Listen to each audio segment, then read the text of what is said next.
Hi, my name is George Pearson, and this special Photoshop Elements video is part of a series that I have on doing photography techniques for wedding photography. You can see a few examples in here from the different videos. Now, all of these are using images that are available free on the internet, and I have a link in the description for you to download the videos if you want to work with the same images that I'm using in my video demonstrations. Please subscribe, click the like button, and of course always share on Facebook, Twitter, or wherever. I really appreciate that. Okay, let's go ahead and get started with the video. In this Photoshop Elements tutorial, we're going to be making a DVD case cover. This right side is the front, the spine or the back edge, side edge, and this is the back of the case. Now what you do is you would print this out or have this printed out, cut to this size, and then slip it inside that clear plastic section on a DVD case. This matches your standard DVD case size. Aside from the layout, it's all pretty straightforward. A few fun little things in here to put our images in. We've worked ourselves through that. A few things here that are kind of specific to Photoshop Elements, like these frames in here and these shapes. Let's take a look now and discuss the basics of the file to do this on. Let me just hide that image. And here we go. So you have, let me just bring up our guidelines. There we go. So you have your front cover, which is this section in here. The spine is this middle section, and then the back cover. The spine is 165 pixels wide. And then the front cover and the back cover. So find your center point and then divide this in half. Of course, that's 82.5 approximately. So just go 82.5 to the left and to the right from the center point to put in your lines in here for your spine. These don't have to be perfectly exact, and you'll find that there's going to be a bit of variation on the size of the cases as well. So this isn't going to be absolutely perfect. You may need to test it a little bit, make small adjustments when you're ready to go for your final printing. Notice how we have the spine text is spun. Normally, actually, I put the beginning of the word at the top and the end of the word at the bottom. That's how it is actually on our example. Okay, let's take a look at the basic layouts here. Let's go up to Image and Resize Image Size.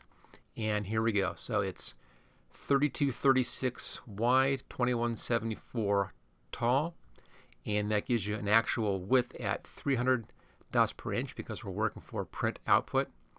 Actual size of 10.787 by 7.247 tall. So it actually would fit on a standard sheet of printing paper. So you could, test this out on a regular standard printer and then just cut to that size to see how well that will work for you. So there you go. Those are the basic dimensions for the file. All right, let's now take a look at how we can create our look, which is this image here. So we'll start from a brand new file. Or even better, I'm just going to take all this stuff and just delete all this stuff out of here. And we'll just leave the back notation in place. There we go. There's my copy up there. So there's our basic size. Now the first thing you want to do is to put in the background color for this. So I'm going to do that by putting in a new layer in here. Technically this would be your background layer if you were starting from scratch. And I'm going to be filling this layer with a light tan color. So I'll go over here and on the color, choose your color. The one that I used is still here. It's F9E9BD. It's just kind of, it's in the oranges as you can see here, and it's over here to the faded side. So they're almost at full brightness up here, and then taking out a lot of the color saturation over here. So going over towards the white side, it's about 1/4 of the way up approximately in there. But there's the actual value that I used over in the hue saturation brightness, 44, 24, and 98. But any kind of light tan is fine for this. So let's bring our layers back up again here. And we're on our new layer. We have our color. Go to the paint bucket and just click any place in here. This will then fill that with our color. There we are. Pretty straightforward. Now, on the background, let me bring up my example again here. There's kind of a flowery background in here. So let's just place that flowery background in. Now that's another file. If I pull this over, you see I have several files in here in the background. Here's the couple picture. Just get that out of the way. Then I have this one that's kind of a faded bouquet. And then I have that picture with the ring going on. So this is the picture I want. And I have a link to all of these pictures in the materials online. If you go to the link in the description, it will take you to a page where you can access all of these different pictures if you want to copy this exactly. I'm just going to take this from this file, drag it over to this file, and that just moves it in, as you can see there. I can now get rid of that. I no longer need that image. And let's just get this up and out of our way. I'll put it right there. Bring this back over again. Now, I don't really care about the quality of this because we're going to be, really lowering the visibility a lot. It's just a real background element. And then I'll pull this out until it's just a little bit larger. And choose OK. Let that go ahead and do the transform. There we are. So it's just a little bit larger than my background and just sitting on that layer above. Now I want to blend this into that layer. So I'll do two things. First, I'm going to use just the luminosity of this. Not the colors, just the luminosity. So on the blending modes, at the very bottom, we use luminosity. And there it is. So it just makes it a black and white image colored by this layer here. Now it's too dark, it's too rich. So I want to bring down the opacity. Now I brought mine way down to 10%. I'll just type that in. And there it is, just a real subtle background bit of texture in there. Okay, that takes care of that background. The next thing we need to do is to bring in our text. We have our opening text here, the spine, and then a little poem thingy, a little saying over here on the left-hand side. Now on the text, we'll be using a couple of different typefaces. Let me just bring this up a little bit here. I'll do that for right now. I'll be working on type up here. Now on this, I have this text already typed up. This is my top type right there. It is just the bride and groom's name, wedding, and date. Say whatever it is you want to say, whatever you've decided on with your couple. This is just an example. I'm going to select that, right-click, and copy. Get that out of the way. And then over here, go to our type tool. Now the one that I've used here for this is called Vivaldi Italic. It's a real pretty typeface. There it is, real scrolly kind of typeface. It's real common. You can find it online if you don't already happen to have this one. Again, it's very, very common typeface. But Vivaldi Italic, anything that's real nice, scrolly, kind of a texty typeface. Now on this, I'm just going to click in here, and we can then paste that in. I'll just do it this way, edit, paste. And there's the text. Now it came in with the same coloration we had on there before. So let me just triple click, select all that, grab that color, and let's set that to black so that we can see our text. Now text is too small at this point. There are two ways to handle this. One is just to grab the control handles here and then pull the size up until it fits. This is the easy way to do it. Just adjust your size until it fits. Or you can type in your exact size. Let's just do that. I'll grab my type tool here. Now I have two different sizes. I have a larger size for the name, and then coming down here towards the bottom, we have the size. So the name is at a larger size, and then the wedding and the date is at a smaller size. Let's go ahead and just bring this up just a little bit on this. Let me bring up my example again so we can see that. You see there's our name, and you can see how the date and wedding is a little bit smaller than the actual name in there. Alright, so let me grab my type tool again, select that, and it's easy to change the size on this on your selected piece just by going over the size here, and you can then scroll back and forth until you get just the size that you want. Or you can type in a size as well. I'm going to set mine at 24 point. You can do it that way, just kind of set that type in. I want to have this a little bit smaller, and I'll set this one for 18 points, just a little bit smaller text, maybe a little larger than that, so it's a bit on the small side. I think I'll set it at 20 this time. That looks pretty good. So there's the basic typography for that top section. Now, to get this exactly centered, let's look at that. Now, as you can see, I've already, as we did in the very beginning of our discussion, I pulled that little controller in over here, and that gives me that 0 point right there for the rulers. Let me just show you that again. If you double click on this, it puts this back at the default, which is 0, upper left hand corner. I'm just going to grab this corner icon, pull it in over here until it clicks onto that guideline. That puts a 0 point right there. So we're just a little bit over 5. See, it's 5 1/8. So a center point is going to be 2 1/2 and a 1/16. So I'll pull in my guideline, and there's 2 1/2, and it's snapping to this. And let me just get that out of the way and pull it over just a little bit. Notice my little notation down below there. You can actually see exactly where you're going, but that's my center point.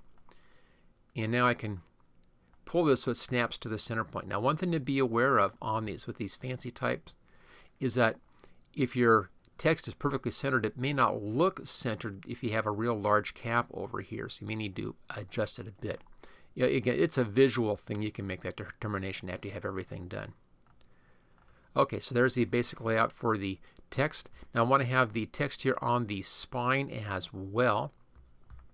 So I'm just going to grab this like that, right-click, copy, click outside. Let's make a new layer to guarantee that we're not going onto the same layer. Type tool, click, right-click, paste. And it came in at the size that we had initially in there, but this is okay. So there's the text. Now, if you want to easily rotate this, just grab just outside the corner. See how my cursor changes? There's kind of a bent arrow.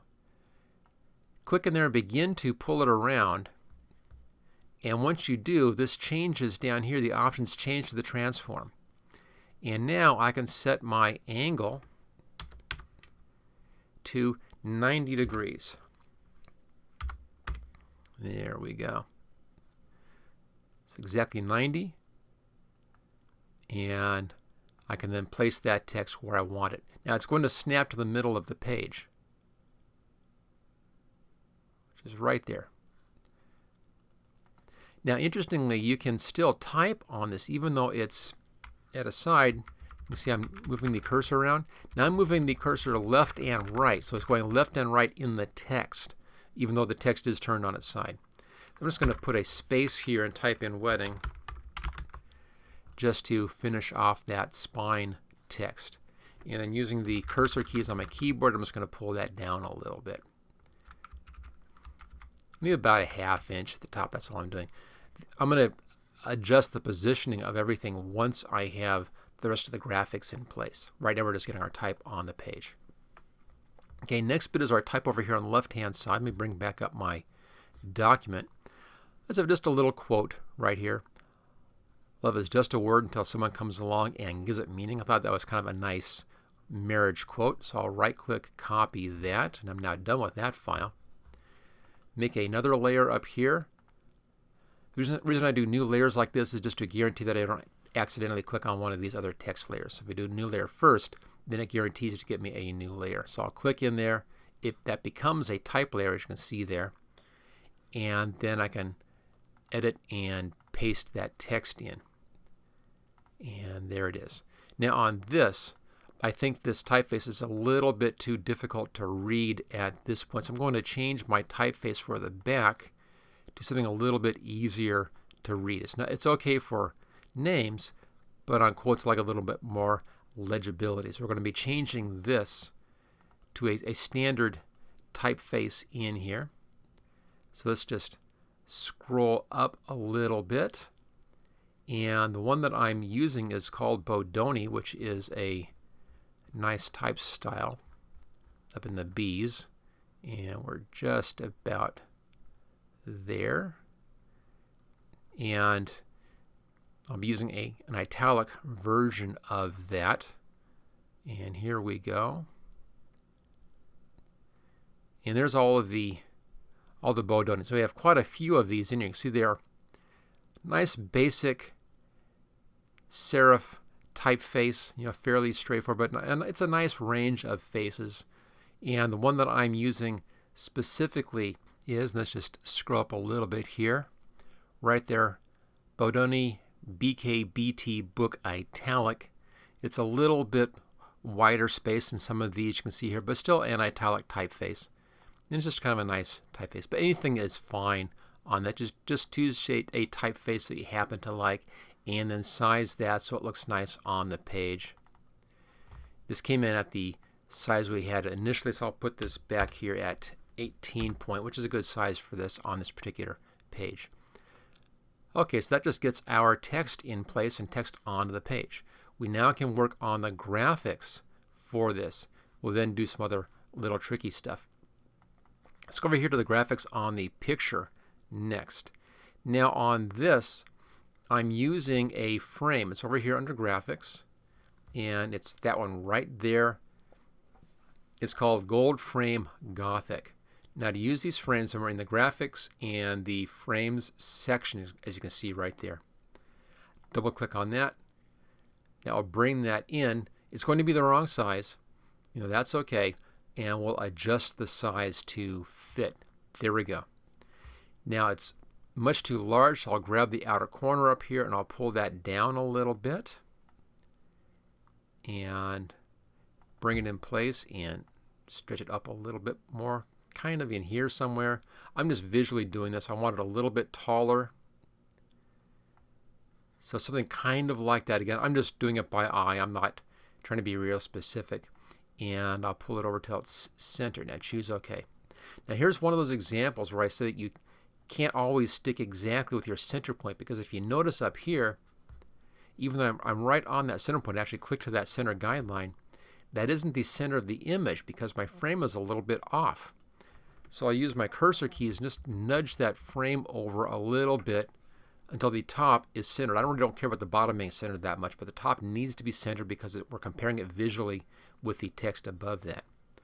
Now once you have your frame in place, it says click here to add photo. Click on that. Now my photo is in my folder here, lots of other stuff that I've been working with, as you can see.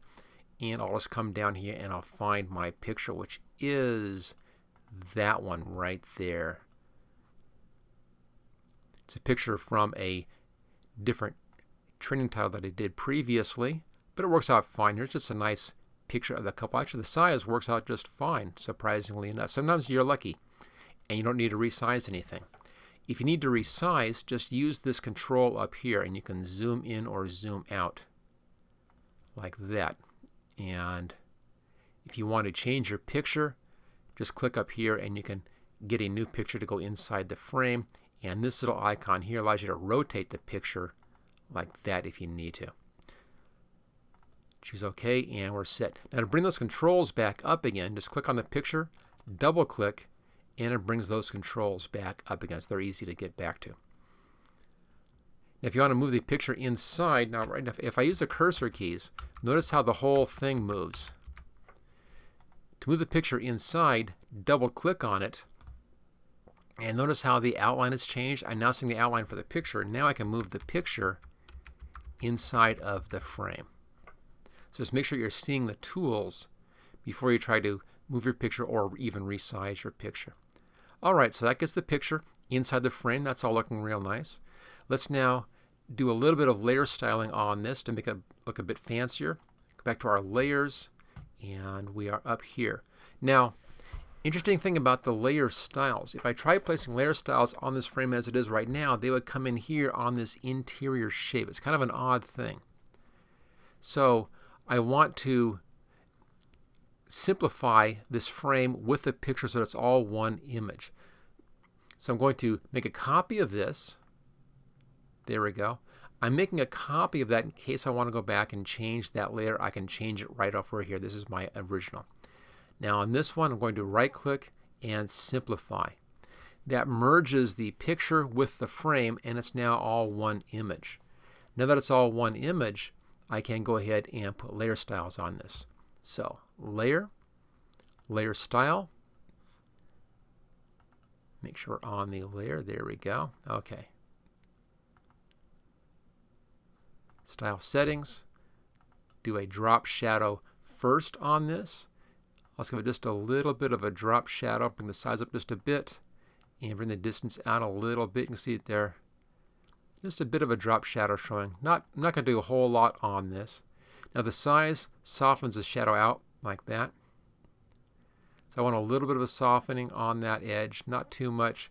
And the distance pulls the shadow away from the object, and it's going based upon the lighting angle right here. You can change your lighting angle around so that it's sending your shadow wherever you want that shadow to go. So I want it just a little bit off to the right hand side like that, and just a little bit of softness. Let's now put a glow around this. Click on glow, and I'll do outer glow. The default is a yellow. Luckily for us, that works out just fine for the background.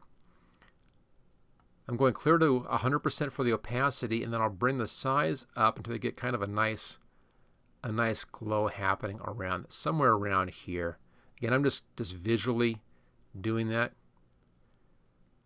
About in the middle. Looks nice on this particular image. It does kind of some fun stuff in there with that drop shadow. And choose OK. All right, that's the front. Now if you want to at this point, you can come in and make adjustments on the type. Now to keep it so it's easy to see, I'm going to grab this type layer. I'm going to pull a type layer above that image layer so they're kind of in the same position as they are over here, just to make it easy to see. Now notice how the type is a little bit dull against that background. We can make this a little bit more interesting by putting a glow onto our type. Same thing. So layer and layer style settings, and do an outer glow. There it is, just a little bit, not too much. If I show and hide that, you can see how it just helps it pop a little bit on that page. It's a little subtle detail. Let's hide the guidelines now. Those are kind of in the way visually. There we go. Now's a good point to come in here and with your cursor keys move the type around a little bit. Try to get it lined up exactly where you want it so it looks good. Okay, that finishes the front, except that we'll be putting in a light band in behind this as well. We'll do that in just a minute. Let's do our graphic over here for the back, and on that I have a heart shape and then a picture inside of the heart shape. Let's make a new layer. I'll put this layer, right here is okay. As long as I'm above this layer, we're fine. So let's do a new layer right there. And right now we have our default color is black and white. That's fine. Leave those as is. Let's go back to our graphics. Let's switch now over here to shapes. And let's just scroll through. I think it's above this a little bit. Scroll through them. Here we go. Yeah, right over here. It's called Crop Shape 29. It's kind of a raggedy edged heart. I'll double click on that. And there's that shape, as you can see.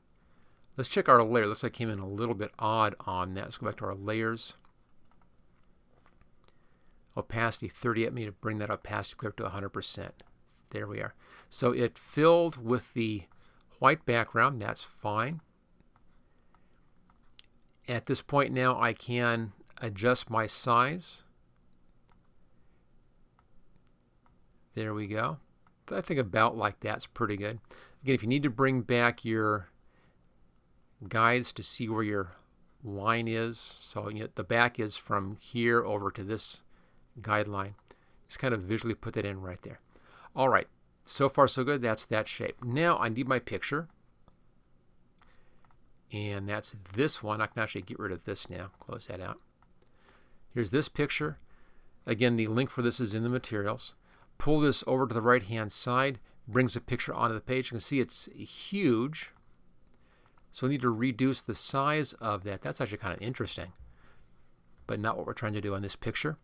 So let's pull this down till I see the upper left-hand corner, and I can pull this down to resize that image. Just pull the corner down.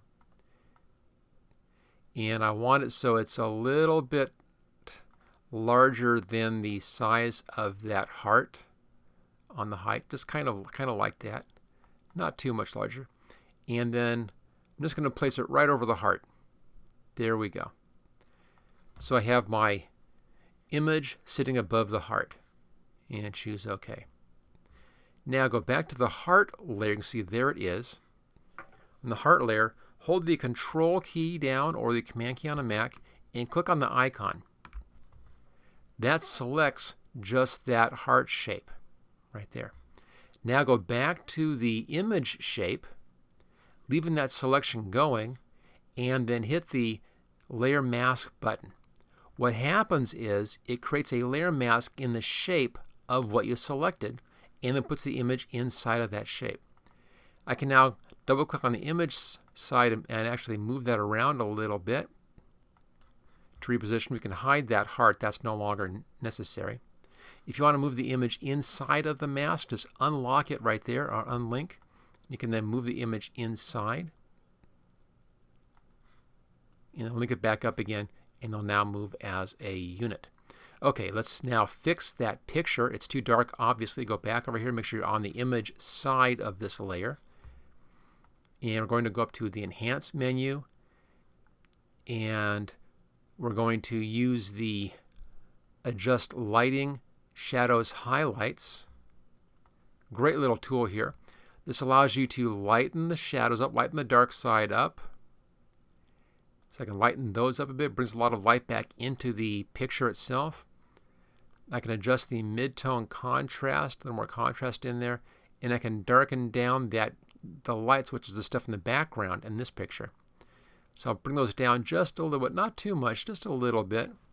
Lighten up the shadows a lot, and makes a much nicer picture just with a couple of real fast adjustments here using these shadows and highlights.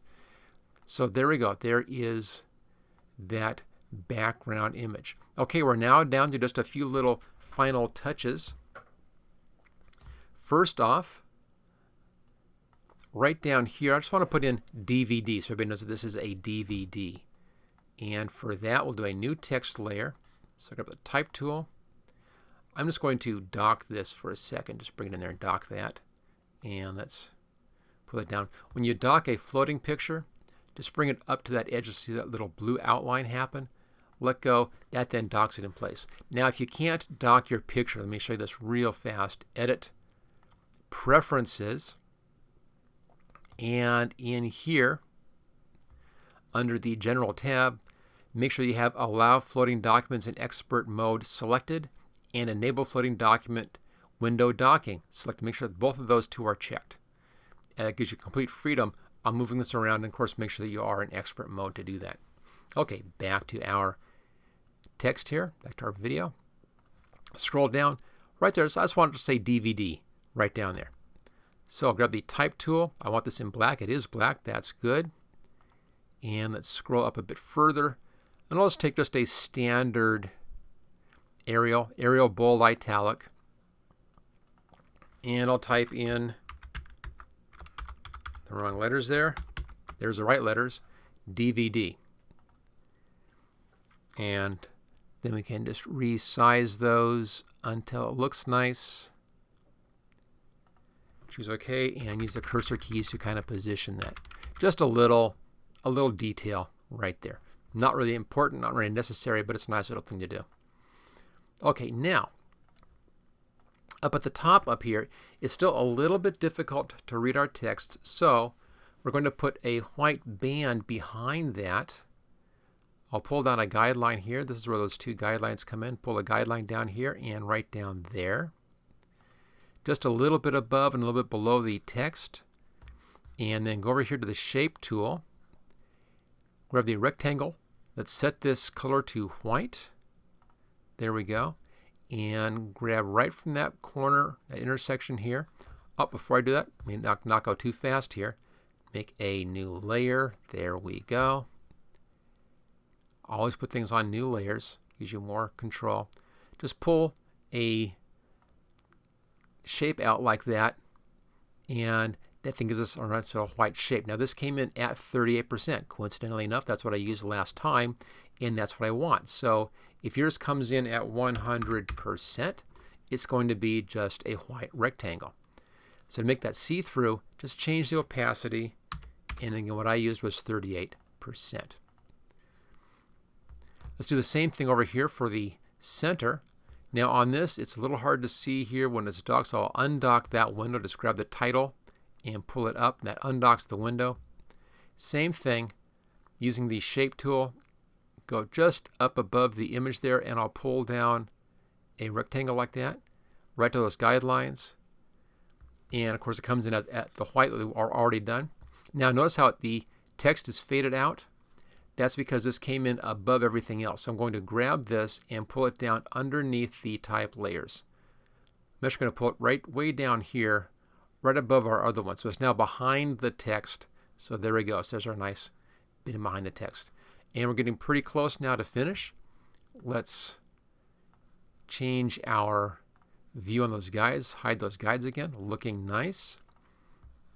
Last thing I want is just a little flourish right down here underneath of this love is just a word. We'll do a little graphic right there. Go to our graphics, and let's scroll down. I'm using the wheel on my mouse right now, and we'll scroll down and find something interesting in here to use. There's all kinds of stuff to use on these graphics. It's a great resource. I love using these Photoshop Elements graphics. There we go. That's what I want. It's called Ornament 5. Double click on that. Now this comes in at the exact same setting as your last shape, which was these things. So it's pure white and is at 38%. And that's fine. I'm now going to just begin to rotate this. And when you do that, again, that brings back up the transform options, and I can set this for 180, and that just flips it upside down. Now when you have these shapes, it's a little bit tricky sometimes. If you try grabbing it and you grab you're not quite on it, you may grab something else like that background in there. So to prevent that, two things you can do. One is just to make sure you're on the actual coloration of your shape. Sometimes they're real thin, that's hard to do that. Other thing to do is simply to lock the layers that are hiding in behind. So I'll go to our flowers and let's lock that. Let's go to the background layer and let's lock that one. Okay, now I'm not going to easily mess this up. Now I can pull this over. As soon as you pull it or move it, you'll get your control handles back. And I can just pull that side down a little bit and put that in place. That gives me my shape. Last little thing is do a little drop shadow on that one. And that's a layer style settings, drop shadow. I'll leave that at the defaults. I think that's just fine, and choose OK. And there we go. So there it is. Not too many steps, not that difficult to do. And this is then a real nice cover for a DVD. I've left a lot of space down here for credits or anything else you feel like putting in that position. Of course, you can change the graphics, change the frame. A lot of flexibility. The main thing in here to keep in mind is just the size of the image. And I have the PDF document. This actual document here is with the rest of the materials, and the link is in the description for that as well. So there you go. That is how to create a cover for a DVD video box. Thank you for watching this special Photoshop photography project video. Don't forget to subscribe so that you will get first notice of new project videos in the future. Just click on this link right here where it says subscribe here. You can get all 12 project videos in this series along with 26 special videos demonstrating the tools and techniques that I used in these projects by clicking on this link right down here. And then thank you again for watching this training video.